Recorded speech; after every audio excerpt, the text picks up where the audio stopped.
One of the ideas that I explore in my book, The Growth Department, is the mindset that I call act like an owner. When you act like an owner, you stop thinking about your role as managing a relationship. You stop being a vendor and you start orienting toward the outcomes that your customer is trying to achieve.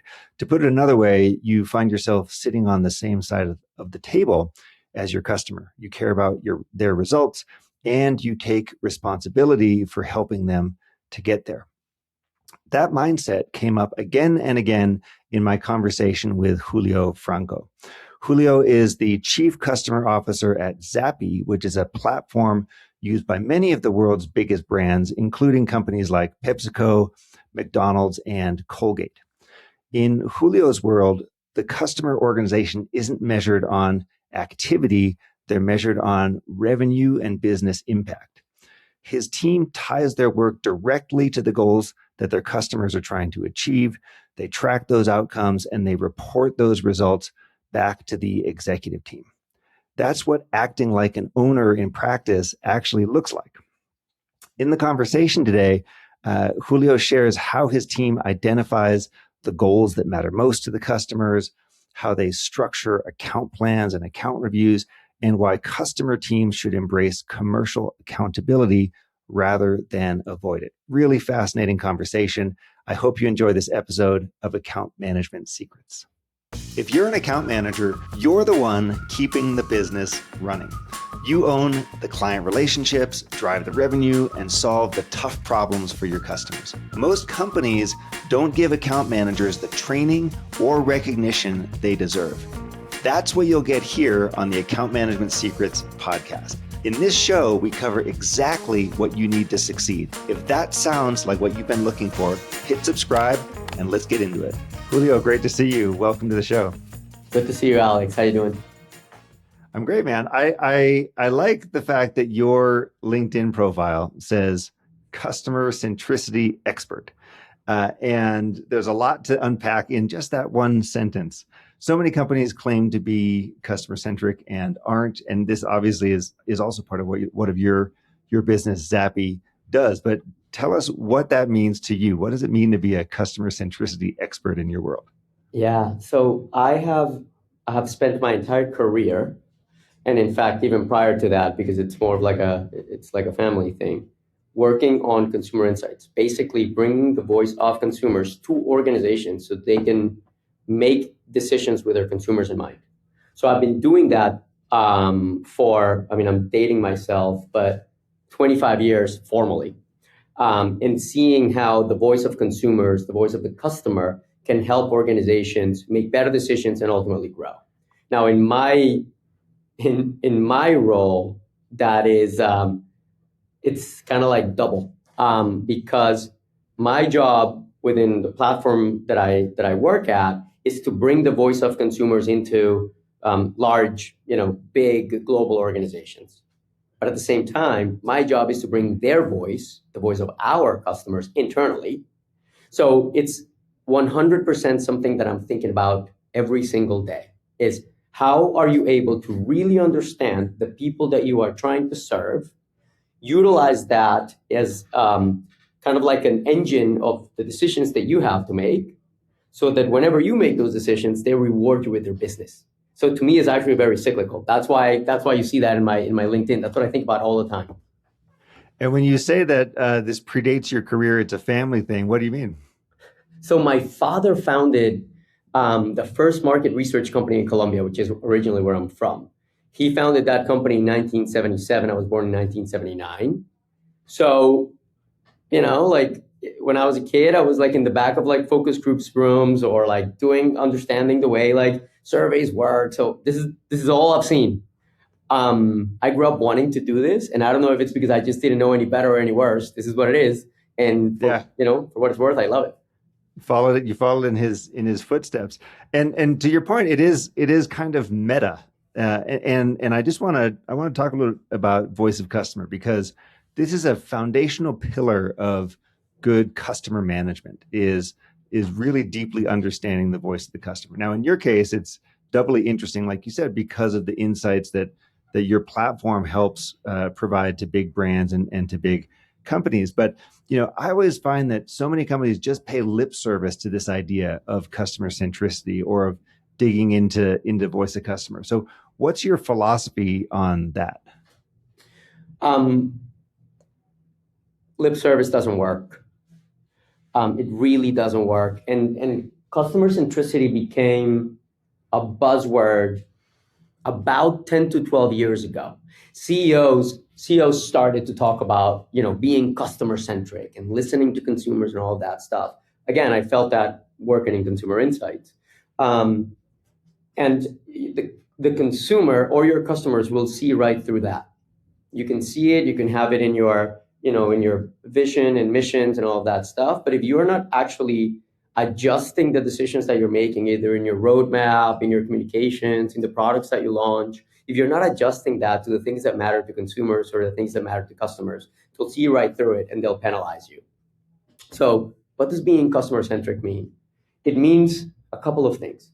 Understanding what is your consumer or your customer trying to achieve and making sure that you help them achieve that. Now, that has a lot of implications. The biggest one being you need to understand what that objective actually is. And there are some challenges there. Now, I'll refer to something that we may actually come back later, which is I think there's a big difference between being customer-centric and customer-obsessed. I didn't come up with this differentiation. It was actually somebody in our product team that brought it up a few years ago, and I really adopted it. I'll give you the context. At Zappi, we have been transforming the consumer insights industry quite a bit.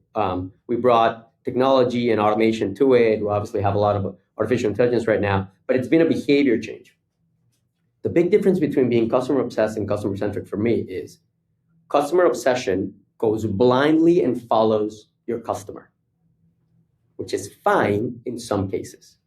But when you're actually trying to disrupt, your customer does not know where they're going. That's your job. Your job is to guide them and lead them.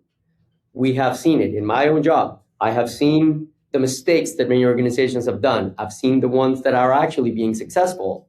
I want to be customer-centric in that I'm not just going to blindly accept what my customers say that they want.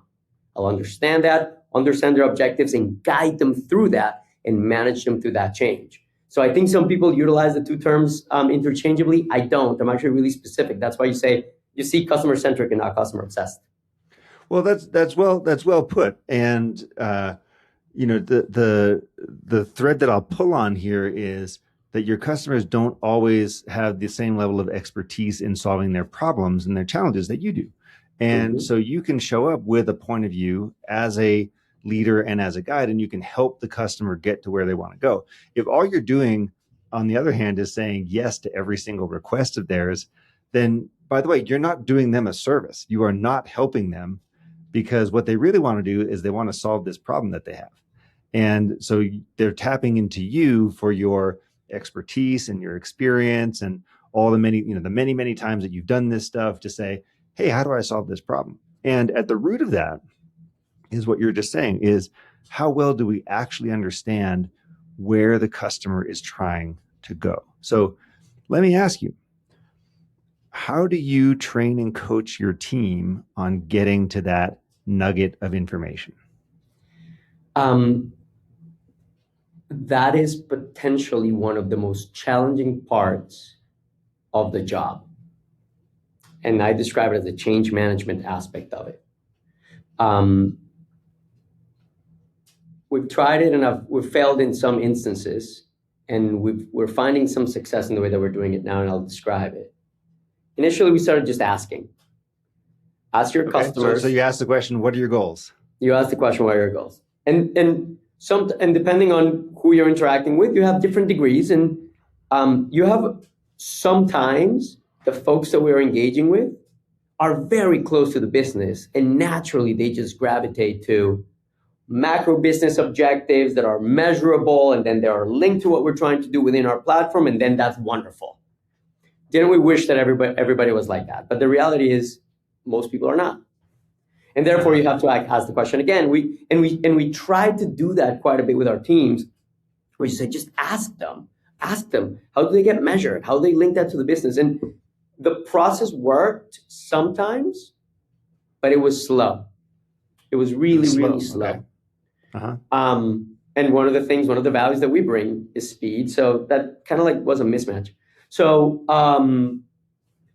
one of the things that we started to do was to kind of like change it and tell them the value drivers that we have.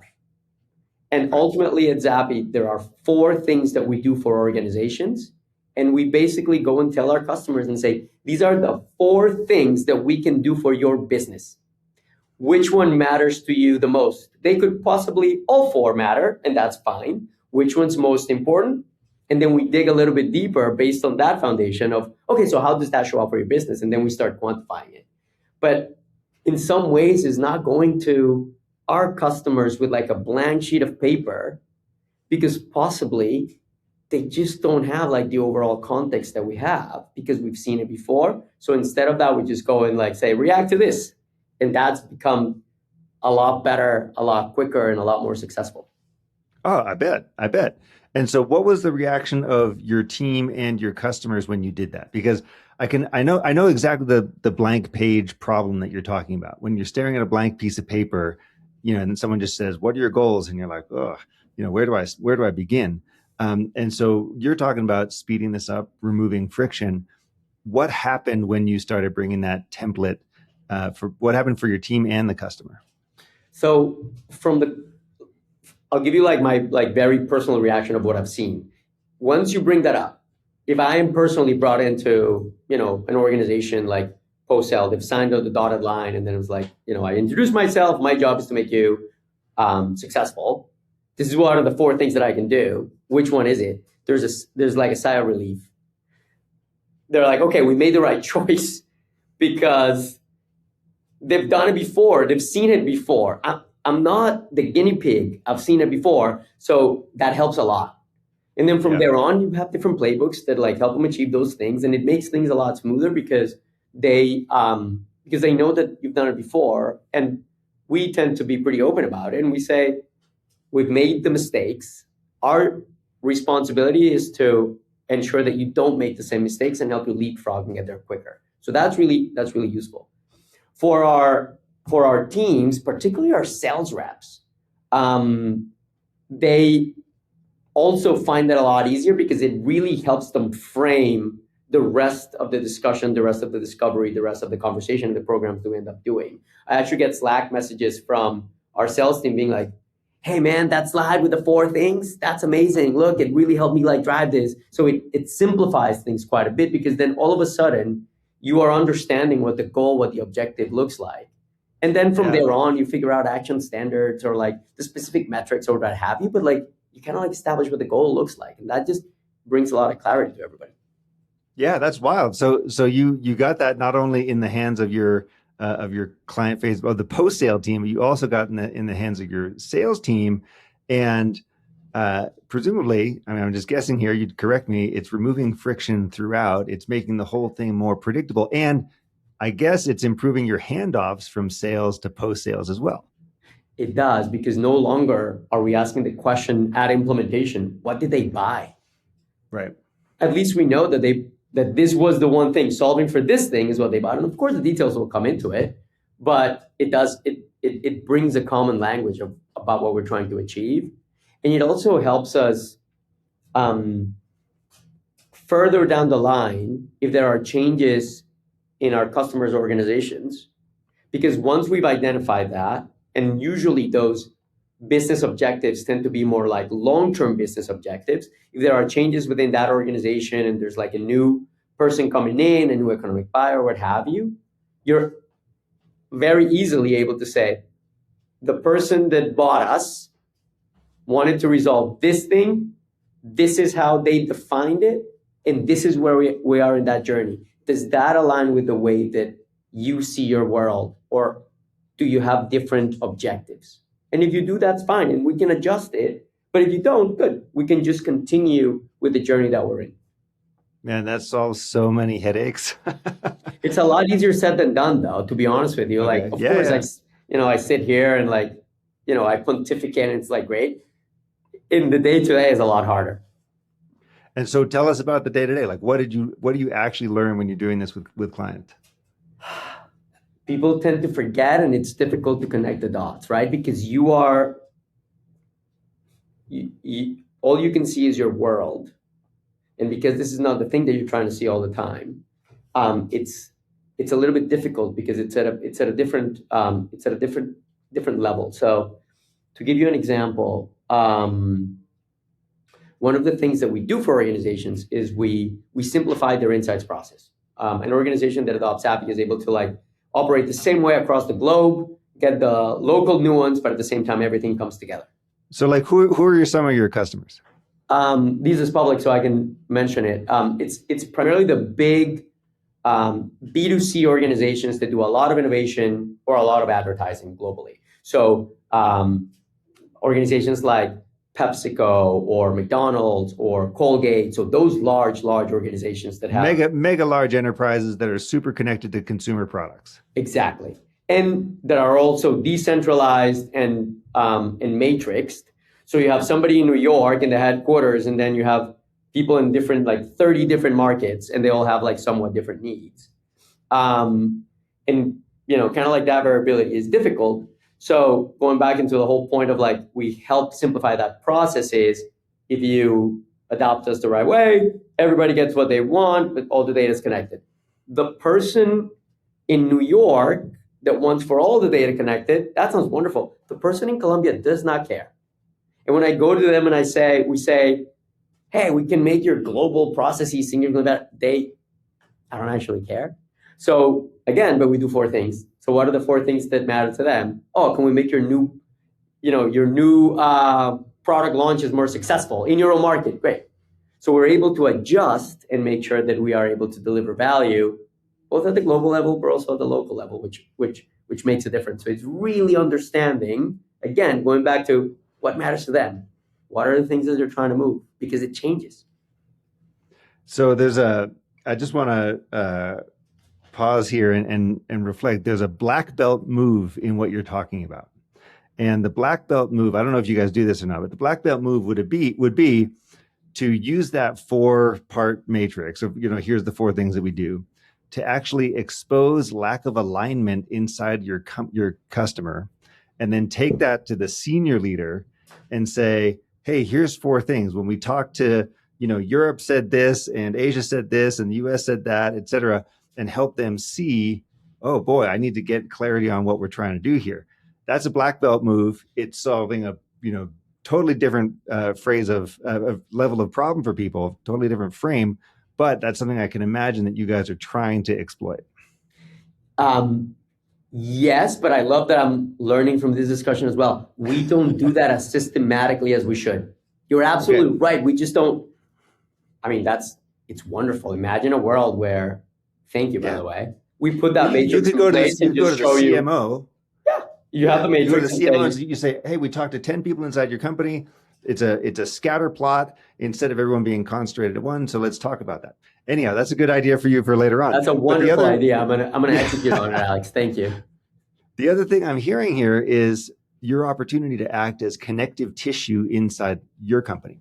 And because you're sitting there saying, okay, here are the 4 things that we do, and the customer is essentially, voting, or they're saying, here's what we care about. You can then take that back to marketing and say, well, make sure our website talks about this more. You can take that back to the product team and say, everyone's talking about this, but, we have some lack of functionality, or we're missing a feature, or whatever.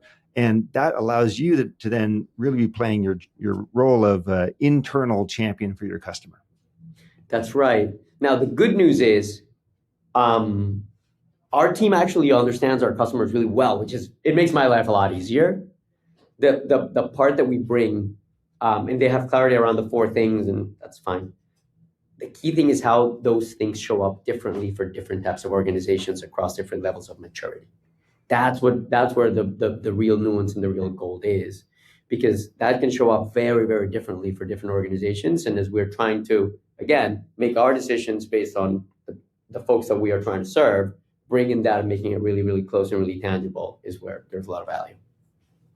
Okay, so we've covered the idea of what are the customer's goals? And I really like your approach of not handing them a blank piece of paper, but guiding them down a path and letting them respond to what you're sharing with them. The next critical part here is, what is the impact that we're delivering? Are we helping them meet their goals? So how do you think about the business impact side of things? It has to be based on, I also work with data, so it has to be data driven. I'm sure you're familiar with SMART goals. It basically needs to follow that, that process, that framework, but within their business. I'll give you an example.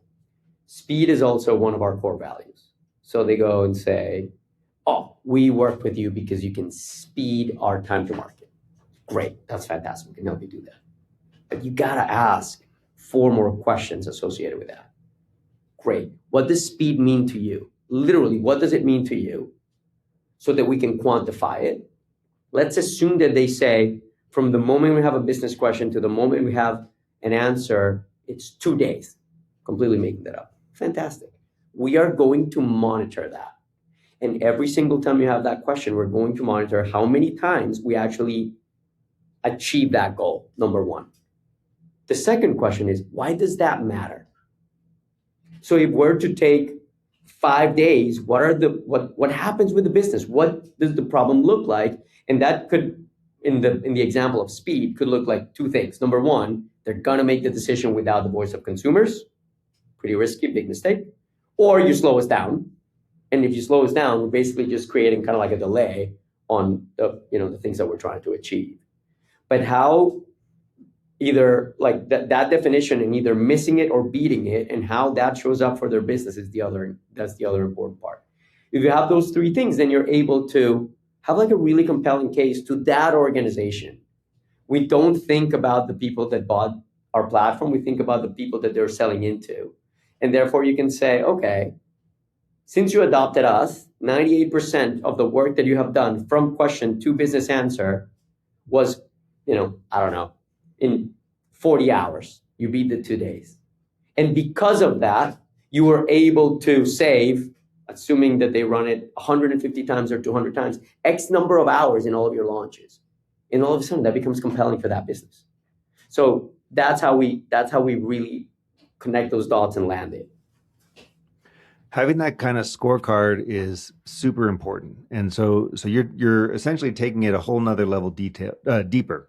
You're saying, we're not just going to talk at the high level about the goals and business impact. We're going to define it together. We're going to put a constraint around it. That's did we hit this target or not? We're going to measure it. What do your actual scorecards look like for your customers? So where do you track this stuff? How often do you show it to them? Are they in your QBRs? Are they in your weekly meetings?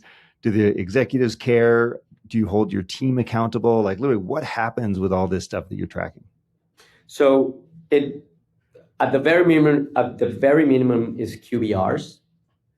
And most of the time they become celebratory things. So often it's like, we told you we were going to do this and we did it and here it is. And it often is not a problem. It becomes really useful, again, once the organizational changes from the other side and we have a really tangible thing that we say, this is why you use us, to the new person. Our ultimate goals are to make their advertising more successful and their new product launches more effective. That's usually what it is, but that usually takes a long time. There are some cases where we can just directly link it into their business, and that becomes fantastic. That's the holy grail. You can't always achieve that because business gets in the way from perfect metrics.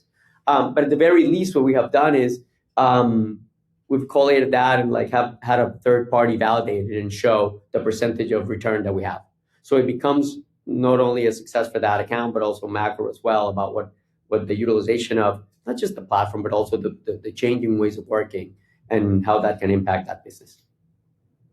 And what is your standard when you're working with your team on tracking this stuff? Because what I hear you talking about is, first, it's super smart. Secondly, it's kind of aspirational, meaning this is, we should be doing all this stuff, so how are you enforcing and inspecting this behavior at the team level? So Again, it's easier said than done.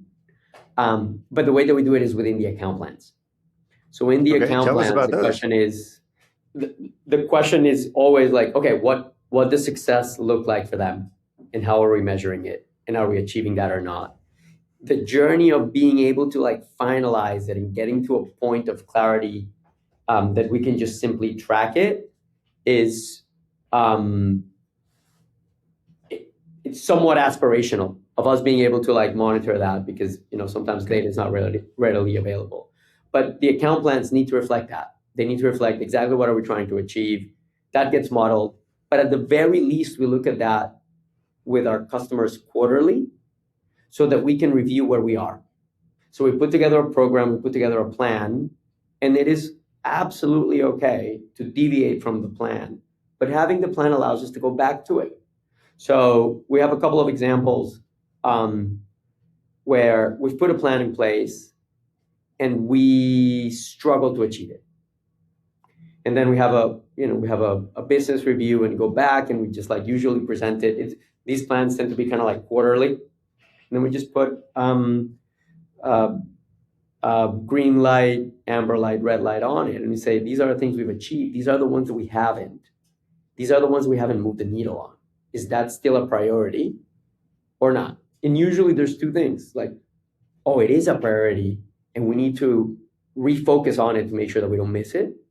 So it helps us kind of like reinvigorate the things that we were trying to do. Or sometimes it's like, oh, that's not a priority anymore. Things shifted, blah, blah, blah, which is fine too, because then it allows us to pivot and figure out and ask the follow-up question. So what is the priority right now? And then we, again, try to do the same process, link it again, understand how do we measure it? How does that matter to their business and so forth?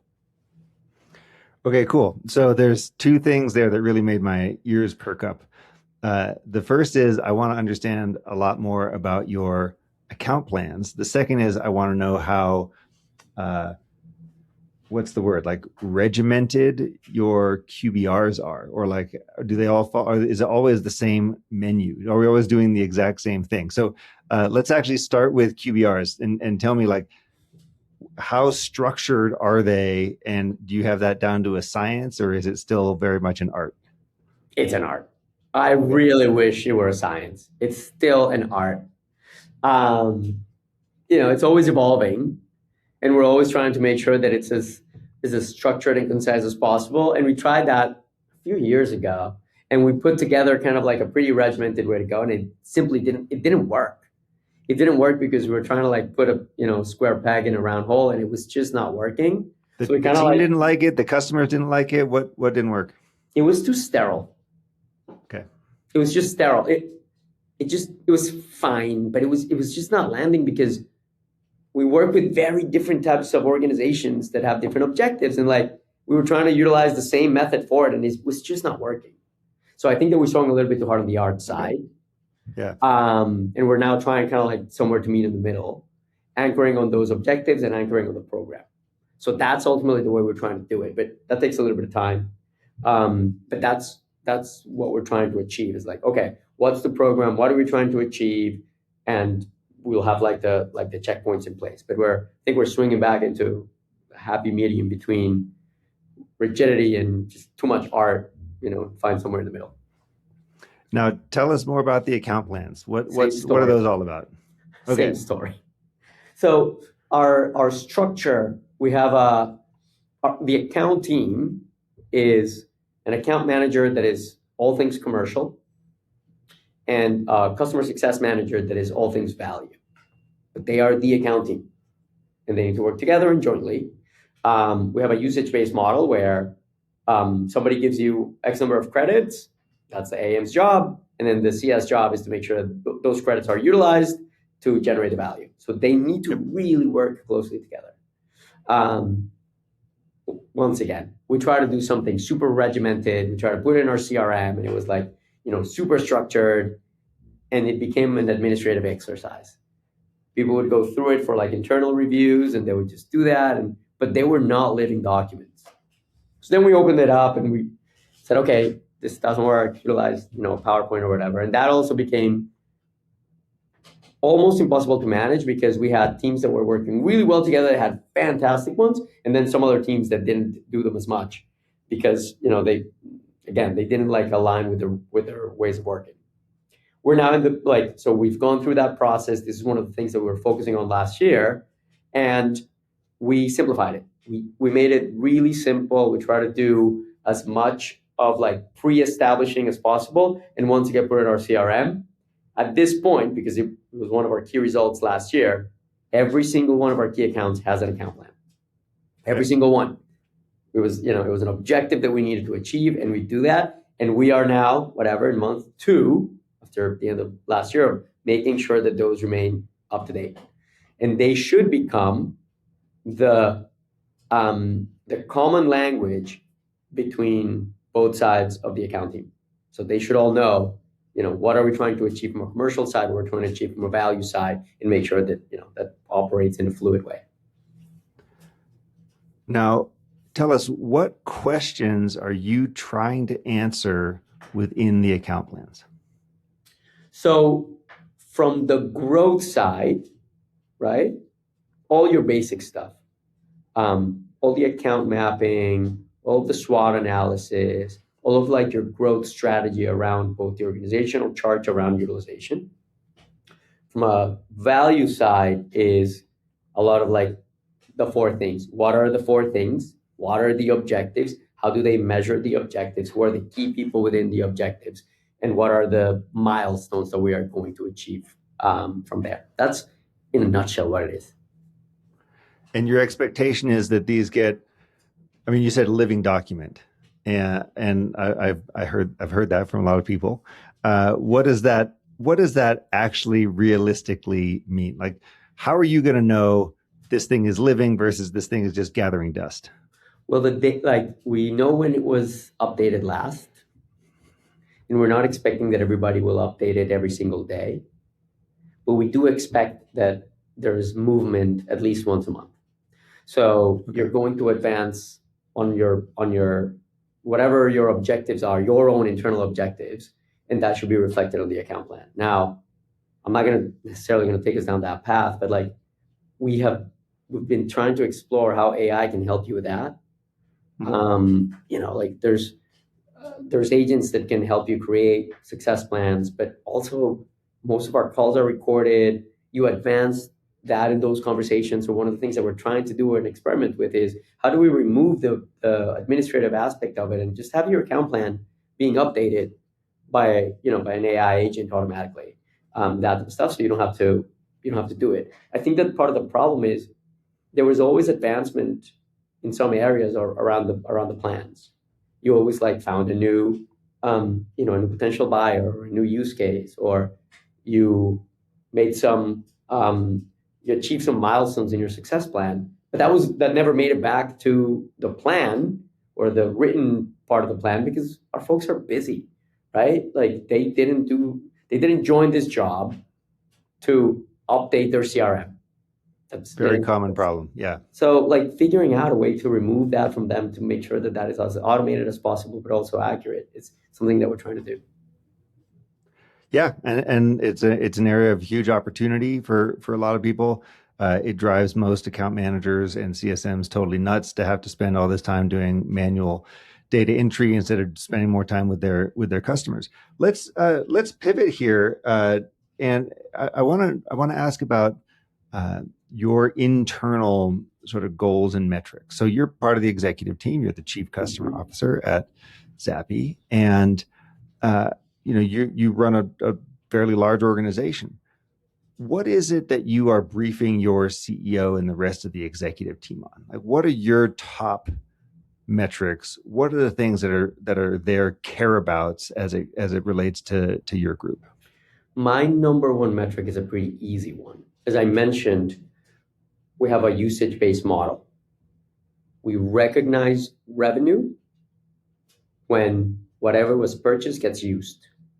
So my metric is revenue. I have a revenue target. How do you drive that revenue target? By generating usage. So that's my top line. That's my top line metric, which I've been in this role, I think it's been 8 years. And in the past 8 years, There's been some changes around how post-sales organizations operate and how they're measured.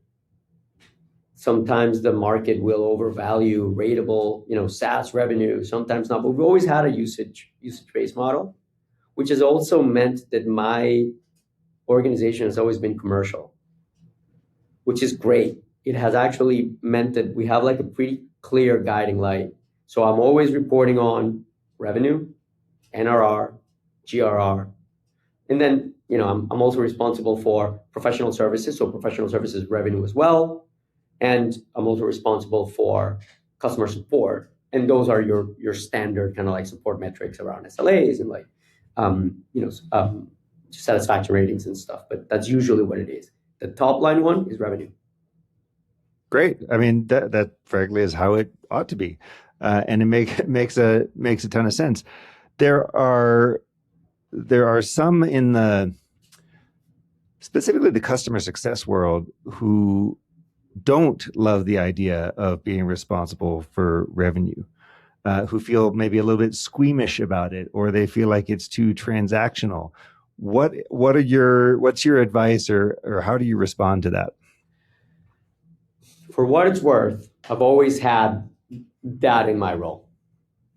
But as I've been a part of this industry, what I have seen is really soft CS organizations have disappeared.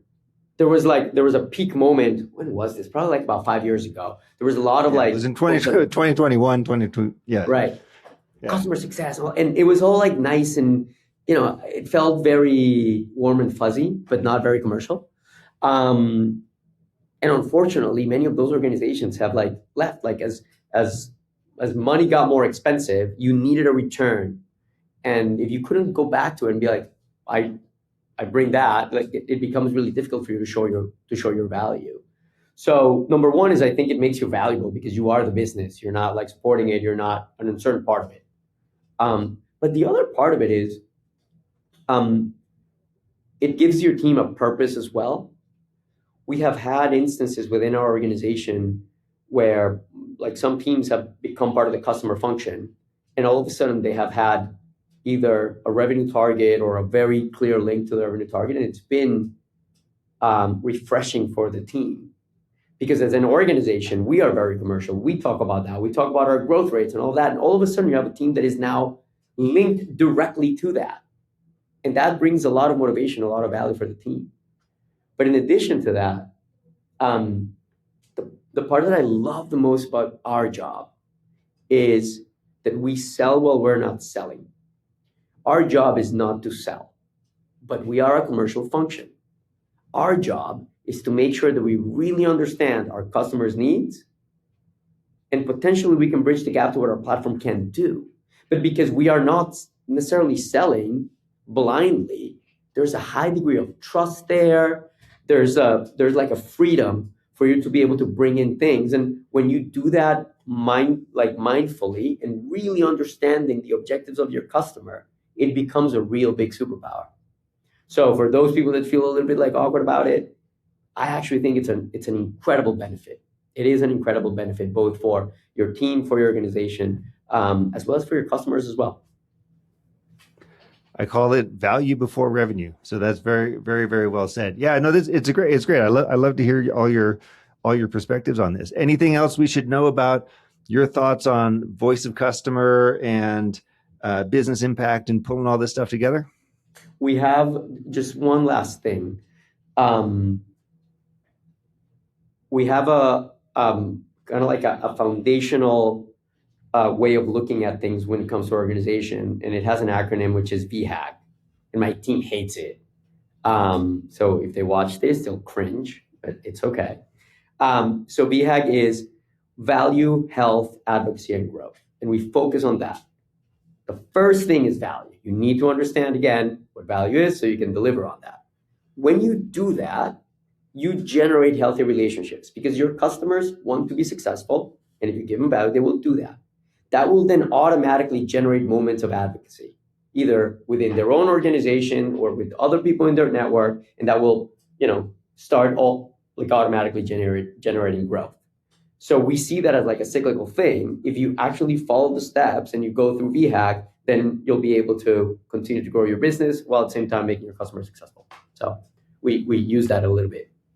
Love it. I've never heard VHAG, value, health, advocacy, growth. I've never heard that before, but I really like it. Well, Julio Franco, thank you so much for being here. Thanks for the tour into Zappi, and I love the focus on voice of customer, business impact, and the link to revenue. Thanks for being here. Thank you, Alex.